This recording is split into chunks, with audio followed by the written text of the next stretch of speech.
Our next keynote speaker this morning is by the co-founder of one of the world's leading communication consultancies. She co-founded V Communications in 1983 to tell the technology stories that weren't being told and to share the incredible ways human lives are transformed by innovation. Today, she will talk about how today's world of motion has created new urgency for brand leaders and communicators. Ladies and gentlemen, please give a rousing welcome to Melissa Waggener Zorkin.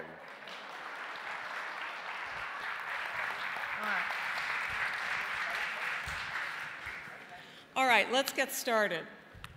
We'll see if we can at least get up to the level of the Chaos, wonderful presentation before. conflict, unification, innovation, brand shaming, brand triumphs. Polarization is real. It happens every minute of the day in real time. We're living in a perfect storm for brands. So we are living in a perfect storm for brands.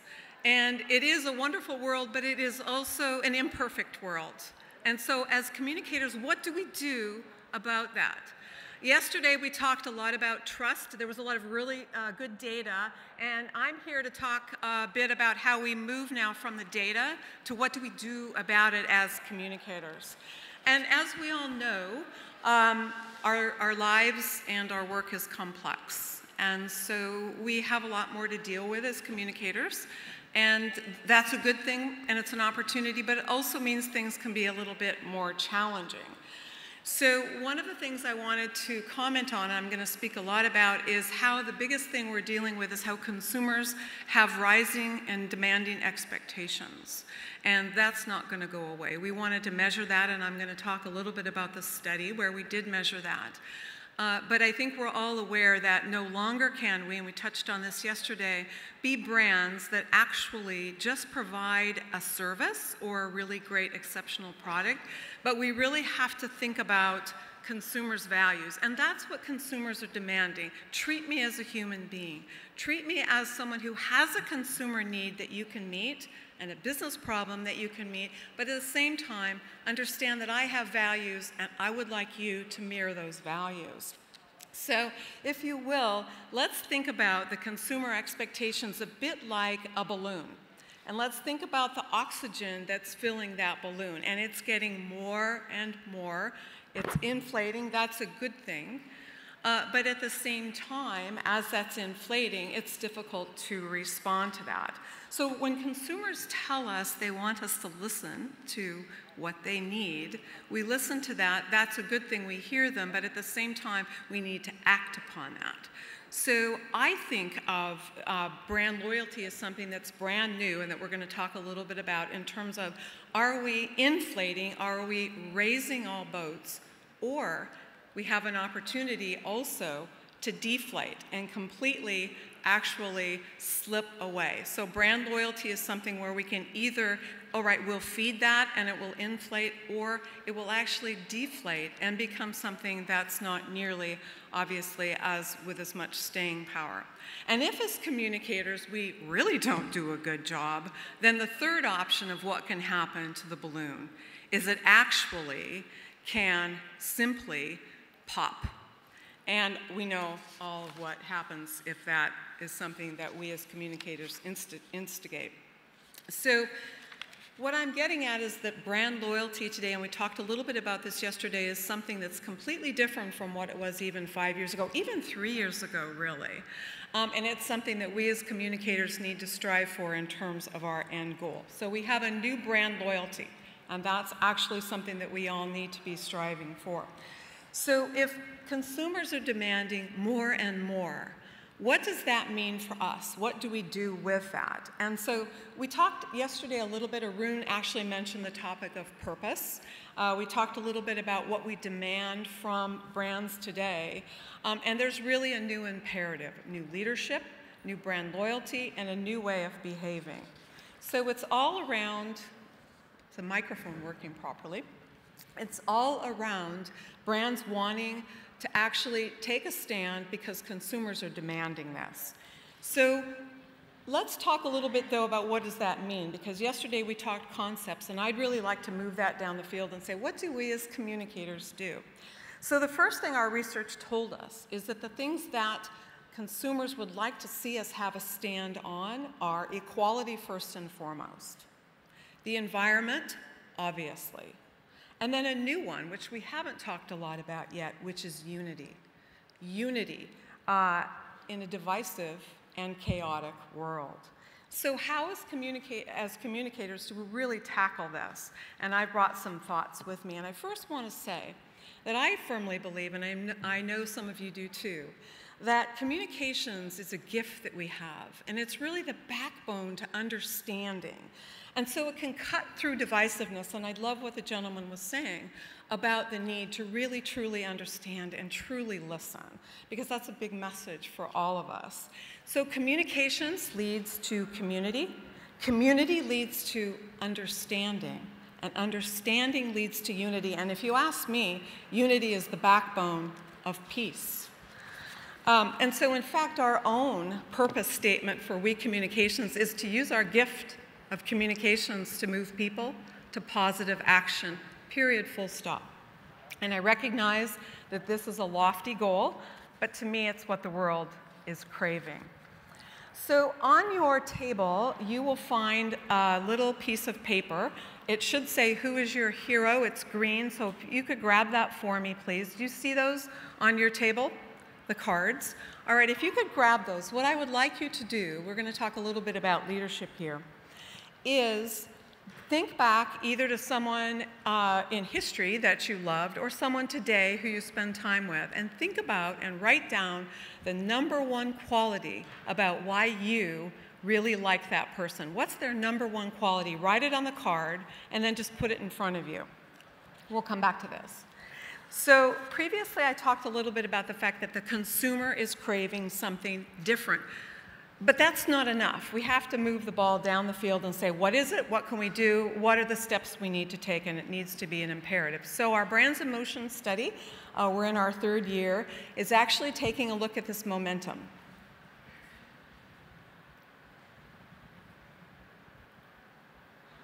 Maybe. The world is always changing, which means your customers' needs and expectations are always changing too. Brands in Motion from We set out to quantify that change. From big questions around the role of brands and technology in our lives, to how attitudes towards industries shift over time, down to what consumers think about specific brands. Over the last 3 years, we've surveyed almost 80,000 people in 8 countries around the world. What have we learned this year? Today, brands face a perfect storm. Consumers are demanding a revolution. They have more information and more choices than ever before. They want their lives to be easier. They want brands to use technology responsibly. They want less division and more unity. They want deeper connections, and they expect brands to make all this happen right now. Winning customers' love will take mutual respect, shared understanding, and brands unwilling to compromise on their purpose. It will take brands that are human to the core. Welcome to Brands in Motion 2019.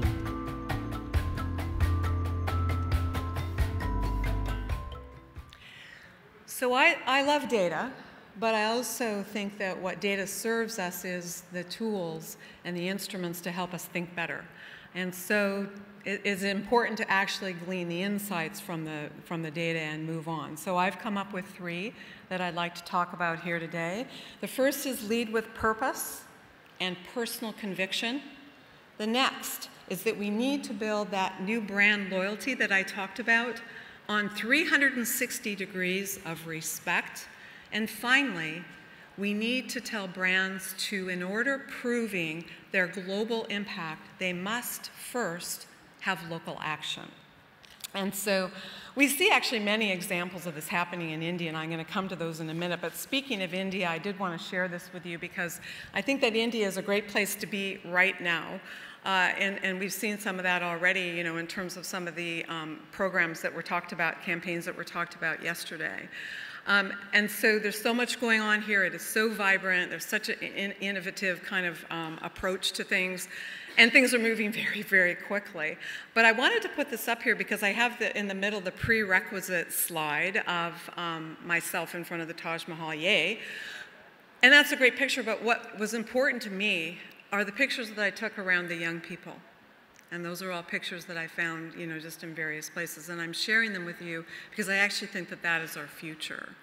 And so for me, that really is why we're here in India. I'm so pleased to be here, but certainly I think it's a country to watch on the world stage. And speaking again of Avian Wheat colleagues, have I said anything about them yet? Yes, I think I did. They're part of the reason why I'm here now more regularly, and I couldn't be more pleased to be associated with them. All right, so back to the lessons. So the first one I talked about is lead with purpose and personal conviction. And you know, there's a lot of conversation around purpose. Conversation is conversation. But I think I should tell you what I mean by start with purpose. I mean that we should always start at the start. Why do something in the first place? Why do you do something? What is the impact that you want to change? What is the change that you want to see in the world? And more importantly, engage with people in your company to talk to them about what matters to them, because purpose is not something that I am a CEO, and I could declare it and tell everybody follow me, but at the same time, it means nothing to those who work with me unless they're really part of the process. So lead with purpose and also personal conviction. And we talked yesterday about brands needing to take a stand. There's nothing more critical than that. But at the same time, when we're creating purpose, we can't just make something up like I want to talk about the environment, I want to talk about equality, unless we do that work every day to really be models of that behavior. Purpose has to be the lens that every business decision is made through, and also it has to be in the DNA of the company. And you saw this in August when Zomato navigated, I think we can call it a culture clash, where a Hindi customer actually refused food from a person who was a Muslim delivery person. And so we took the complaint to social media and started not only a firestorm, but a real conversation around what does all of this mean. And Zomato put their values right out there, front and center, with a lot of courage. And what they did was they reaffirmed that we are for all customers. And customers really are our only religion. Food is actually really our own religion. And that took a lot of courage. So that's the first thing. The second thing is build your brand on respect. If you don't have respect, you have nothing else. Consumers do want more than a great product. They will tell you this, you know, in our survey, there were so many of them, I think it was over 3/4 that said, we won't even buy a product anymore if we're disappointed in it. And so I think in short, the way to think about this whole area of respect is human to the core. Not human as a coat we put on and we decide now we'll act nice to our employees. Not human in the sense that we decide to do something philanthropic, but actually it runs through the DNA of the company. Human at all costs. Mirinda. I'm bringing this one up because I really like this one. It's called Release the Pressure Campaign. I'm sure you saw this one. Kids in India, kids everywhere really in the world, are under intense stress by parents and all those people around them to really succeed. And so you might think that mental health awareness doesn't fit with a carbonated soda company, but it does because of the importance of that audience with that product. The third thing for brands to think about and to do and to live is to prove global impact with local action. So you can, at this level, think of all you want to at this big global level in terms of what do we really want to achieve, what's our global initiative, what's the change we'd like to see in the world. And that is good, but at the same time, people won't believe you unless you actually get at it where they're at, in their local community. Because you have to meet consumers where they're at and what they care about. And so the way you win consumers over is to actually work from the global initiative, but in the local environment. I love this one. Dettol's Clean India campaign, an amazing example where actually hygiene education and products were given to rural rural communities throughout India. And that is a great example of how you get to the heart of something before. And that's really for communicators also important, because when you're thinking about campaigns, do you start here? Do you start local? What do you start with? And so that's an important question that we have to answer. So for us as leaders here in the room, then we have to say, well, the guidance that I just laid out for us, what do we have to be mindful of? And the first thing, we talked a little bit about this with Arun, is that with purpose comes consequences. And how many of you have felt that when you've been speaking truth to a CEO and there's a lot of pushback, or maybe there's something even worse? And you know, you have to understand that purpose is most valuable and most believable and builds the most trust when the times are hard, when you have that pushback. Because that's what purpose really means, is standing on what you believe in, even in the face of disagreement, and sometimes even in the face of you could lose your job, you could lose good people. Many things can happen, but consequences really matter. So at the end of the day, you keep your purpose, most of all when it's difficult to do. Brands must also unite stakeholders around the plans. There's nothing more powerful than standing together.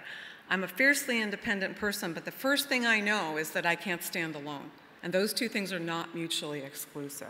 You know, so there's nothing more powerful of banding with your customers, banding with your partners, so that you truly have an engaged set of stakeholders. And brands must also remember that people are more compelled by what you stand for than what you are against. And there are a lot of people that think that the term standing up for something means I just don't want that to happen. I'm against that. I'll march for that. But actually, people are way more compelled by an understanding of that's what that person stands for, and they feel a lot more close to as a result. So with those three things in mind that we have to, as communicators, think through, then I ask the question for us, what's the common thread here with all of that? The common thread is respect. And I truly believe that this world is kind of on the edge, really, of being disrespectful in certain ways, and certainly divisive in many ways that we've seen in a number of countries. I also think that personal conviction is a huge piece of this, so I'm going to share with you some of my favorite leaders, which will relate to your card in just a minute. I think, speaking of leadership, my company, We, has actually done a survey of what the most important attributes are of leadership, and personal conviction was the thing that rose to the top, absolute top. And so here are a couple of examples. You know, we have Mr. Gates, a friend of mine, Mr. Gates, who does a lot of work here in India, as you know. And I remember having a chat with him at one point about, you know, you won't be remembered for software. You'll be remembered for something a lot bigger. Certainly, no words are needed for another person who's exhibited personal conviction throughout every minute of his life. Mr. obviously Gandhi, and I think the courage and the personal conviction that all of us modeled as a result, you know, was because of what a great person he was. There's two others here. I don't know if everyone will know these, although I imagine being communicators and understanding everything that's going on in the world, you will. Greta, the student activist who basically took time off school and is uniting the globe around climate action. And in fact, I think the biggest march ever is about to happen. I know she just flew to Montreal and she's there for that activist march. So she's someone who we look at and we say, wow, there go the young people. There's personal conviction. And finally, Jacinda, who's in New Zealand. And I guess I put her there because she single-handedly changed the gun regulation in New Zealand. And I look at that as someone who's an American citizen, and I say, well, I wish she'd come to the United States. No more on that. So the business imperative is the new brand loyalty, right? And that's something that we all frame up our communications programs with. That's something that we'll all work with our brands to actually communicate and to live and work with. But at the same time, we have to look at, well, what's fueling that? And as I said before, I believe it's 360-degree respect. I believe it means that we respect everyone. I believe certainly that's a diversity question, but it's also an inclusion question, and helping people really belong in places where they might not belong today and feel like they belong. That's not right. And so I believe that 360-degree respect is the most important thing that we can exhibit in our daily work. And I think that leadership is not a title. It's not because I'm CEO or because you're in high levels of position and seniority in your companies. It's a quality, and anyone can have it. And that's what we should look for in people, is that anyone has that quality. And you're in this room, by the way, because you already are in a leadership position and you have such an opportunity to invoke change. All right, so what does 360-degree respect mean if we live it, breathe it, and work with it? First of all, it means that we respect your customers. And I think that the piece about, well, of course, I respect my customer. That's obvious. It's completely the norm. It's not, because they want to be treated in a completely different way, and they want to be brought in early, and they want to know that you're listening, as the gentleman before us talked through. And there's this huge BS factor, quite frankly, where they'll know in a minute if you're just making it up. And so I think it's important really to truly respect our customers. And I think it's interesting to take a look at some of these people, because when you think about who's going to call BS on us, there's a lot of people. But if you think about the mass shooting incidents that I was talking a little bit about before in the US, which breaks my heart, we have individuals who are actually standing up and saying, what are we going to do about this? What is my role here? How can I affect change? Same thing with, again, Greta and having all of the ignition switch, if you will, to getting people around the globe to march. So it's respect your customers, it's respect the environment, not in a cursory way, but in a real way. And that goes back to the communities in which you live and work. It's not just a big global statement about we cut our carbon footprint by apps. That's one thing, but what's everybody doing every single day? So that's what 360-degree respect means for the environment. Respect your people, listen to the employee concerns. I remember that someone told me that all of the way I was talking about a couple of issues was really disheartening to a couple people in our company who vehemently disagreed with me. So I said, let's have coffee. Let me sit down and let me understand, well, why? Does it, do you not want to be in the company anymore? Is it uncomfortable for you? And what can we agree on? And it was the best thing I ever did, because it started teaching me about why just placing a gay pride flag on everyone's desk at the exact moment didn't necessarily mean, if someone said, I don't want it on my desk, that they didn't believe in equality. It just meant, don't put stuff on my desk. And so you get at the heart, the fundamental heart of what are people really believing in? What can we in common believe in? So respect your people and do this with the intent to act. So finally, coming to you. You have tremendous power in this room. You speak truth to power. You have the ability to change minds and influence people towards outcome. And as I said before, you're at the heart of a lot of the change that we need to see. So I encourage you to respect your own values. And when something's in conflict with those values, have the courage to speak up. And it's not as easy as it sounds.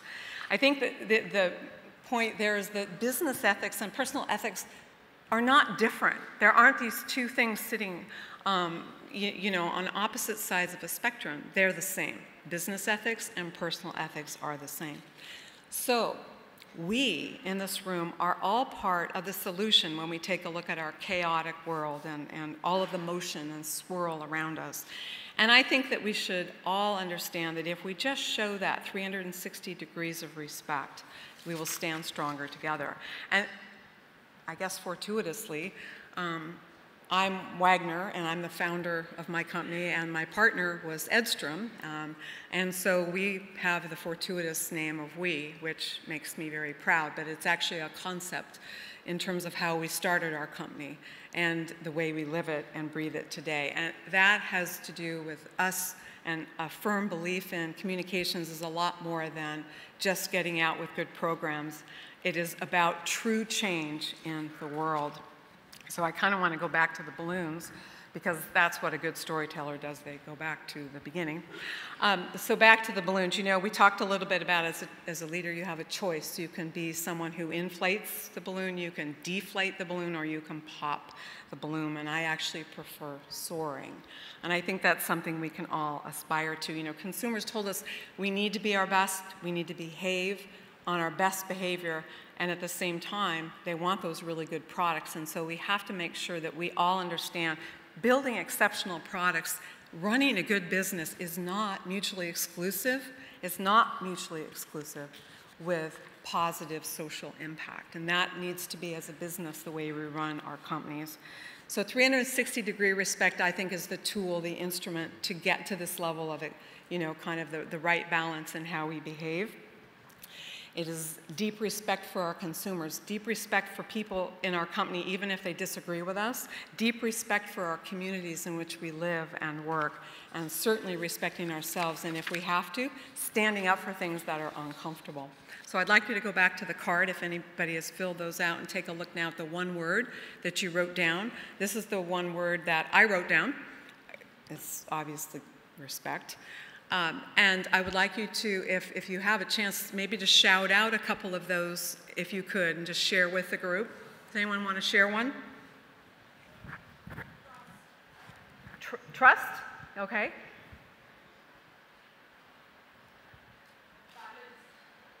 Sorry? Balance. What are some others? Good. Empathy. Sorry?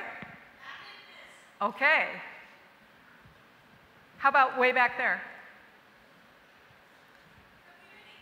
Community. The important thing is that your card isn't perfectly aligned with your neighbors or with mine. It's that you know the one thing. It's that you know the one thing that will make you a better leader and that you live it every single day.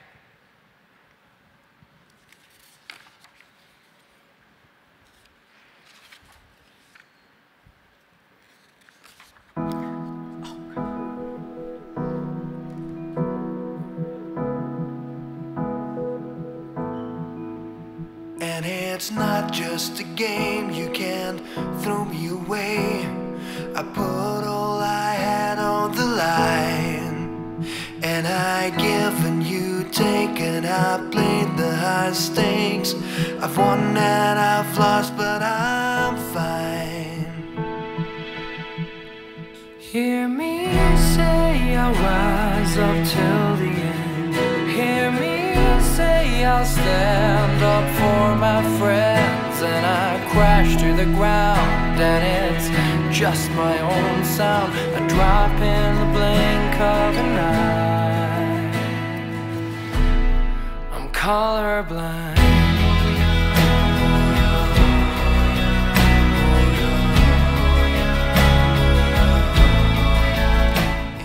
Do you want to take your seat, Melissa? Yes. While I invite Mahesh Jayaram, who heads corporate communications at Dell India. Mahesh, thank you.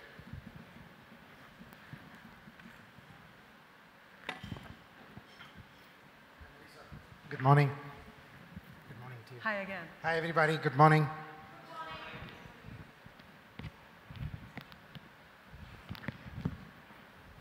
Okay.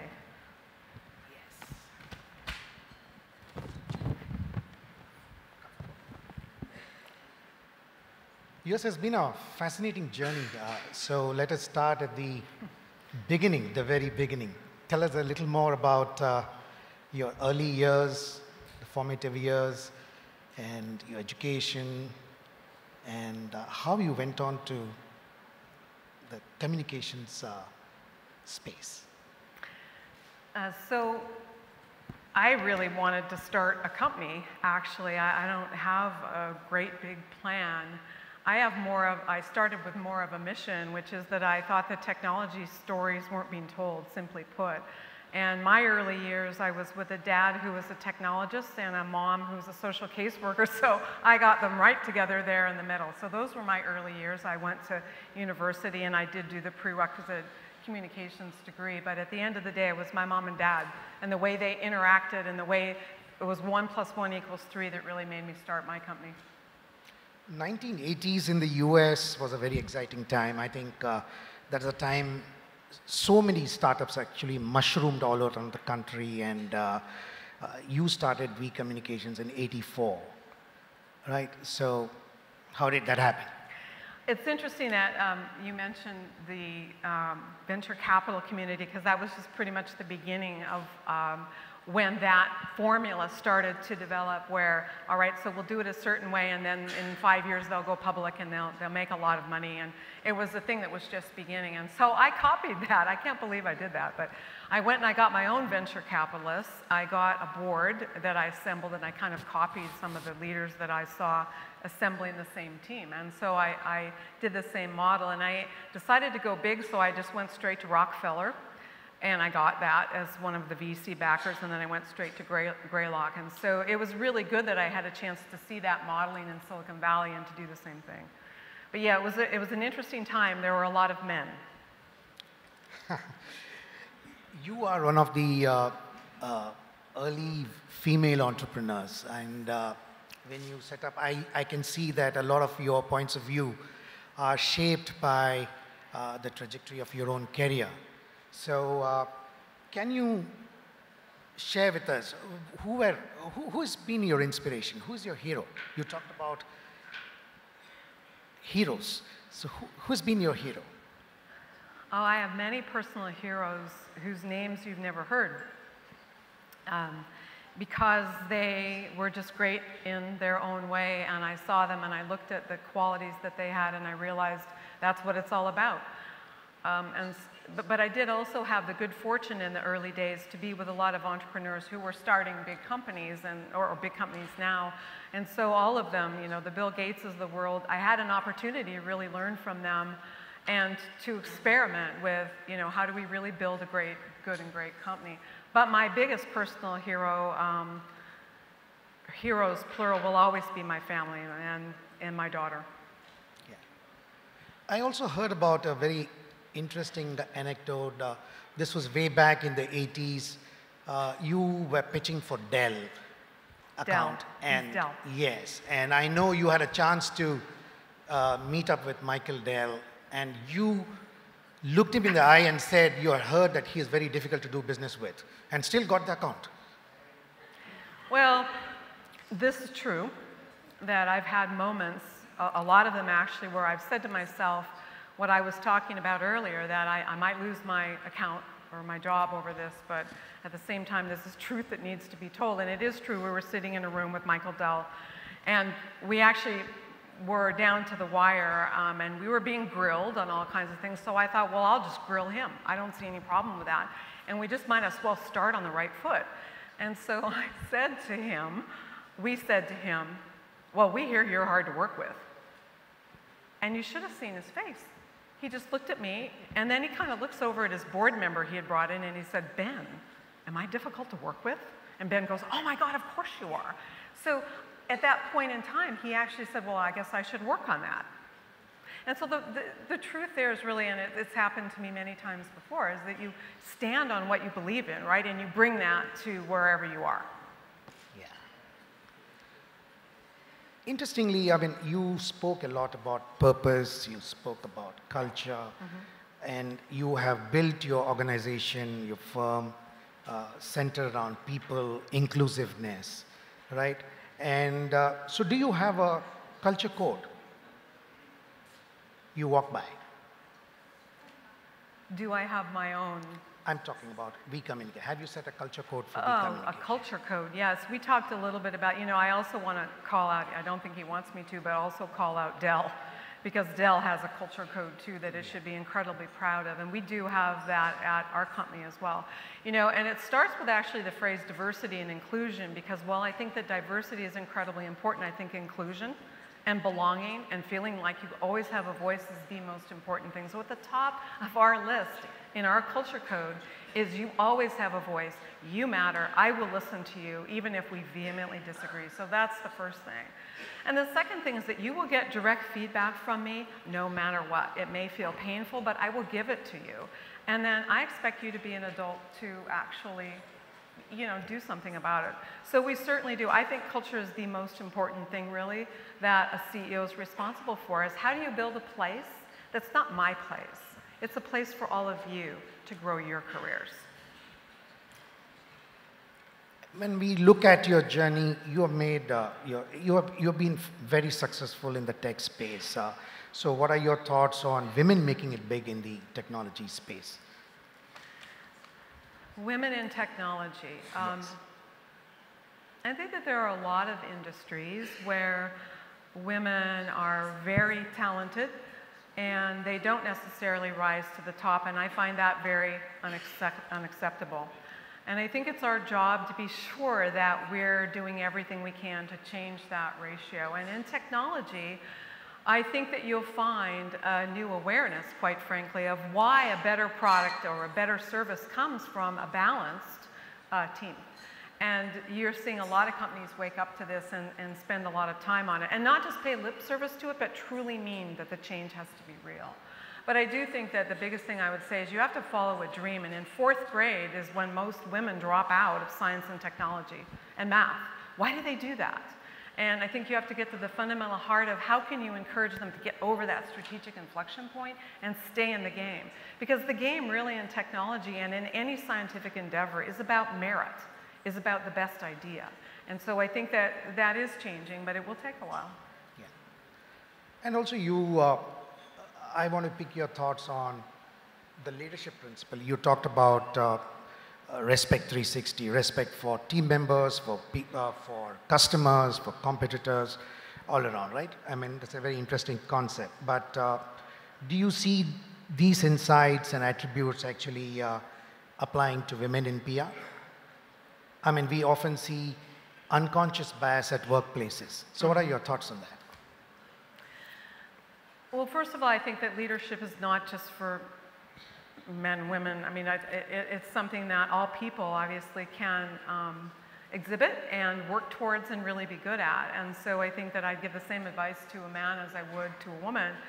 But I think there are some particular things that women have to pay special attention to in their own behavior. The first is have a voice, and if you have a point of view, you have to bring that forward. And that's something that sounds easy to do, but it isn't always easy to do. The second thing, though, is to build allies around yourself and understand that there are other people in the company that want to get ahead too. And rather than being competitive with them, reach out and actually, collaborate with them. But honestly, at the end of the day, when young people say to me, well, what's the advice that you would give me? It's pretty much the same between men and women. Do you want to know what that is? Simply do what you love and do the right thing. Exactly.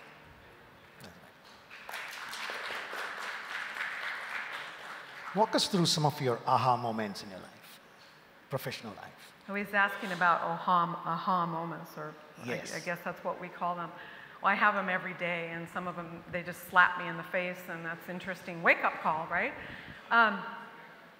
But I think that, there's some really big ones. When I started this company, I did start it by myself, but my biggest aha moment was, well, that's not going to work.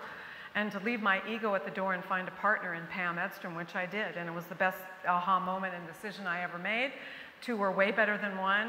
You have to be brutally honest about the fact that you don't do everything well, and someone else could actually help you.